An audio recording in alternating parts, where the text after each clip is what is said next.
Курманжан Датка көчөсүн оңдоп түзөө иштери 20-июнда башталган. Жолдун 700 метрине 2 кабаттуу асфальт төшөлүп, талапка ылайык жасалды. Буга 27 миллион сом бөлүнгөн. Азыркы тапта электр жарыктарын орнотуу иштери жүрүп жатат.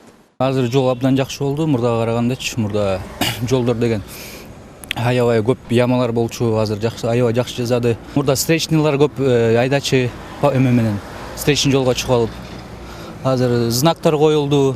Парковка разрешена, бяхта. Мурда парковка жабык болчу. Вот нам нравится, например, дорога отличная. Можно ездить, можно и работать. Все условия создали, знаки поставили. Бул жылы Ордо калаанын 20 километр жолу жаңыланат. Бул максатта жалпысынан 100 миллионго чукул доллар бөлүнгөн. Жукиев, Пудовкин, Ауэзов жана Махатма Ганди көчөлөрү ушул айдын аягына чейин ишке берилүүсү күтүлүүдө. Буга кошумча жакынкы аралыкта калаанын унаа жолдорун оңдоого жаңы тендер жарыяланышы мүмкүн.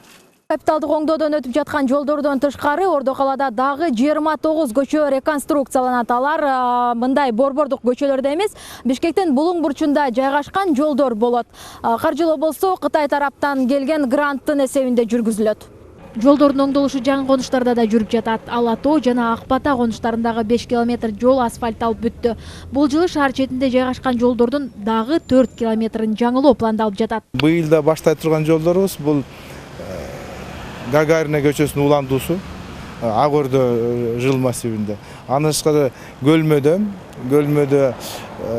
Мидин көчөсү Махатма Гандиден жеткинчекке чейин и Бакаятада Нургазиева көчөсү.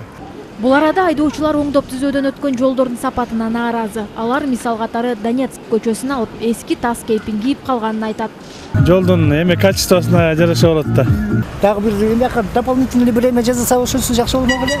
Капиталдык курулуш башкармалыгы болсо аткарылган иштин сапатына жумушту мойнуна алган ишкана толугу менен жооп берет дейт. Ынтасыз аткарылган иш аныкталса, фирма өз каражатына жолдорду кайрадан оңдоп чыгат. Альбина Сулайманова, Алтынбек Таланбеков, Тимур Сыдыгалиев, Коомдук 1 канал.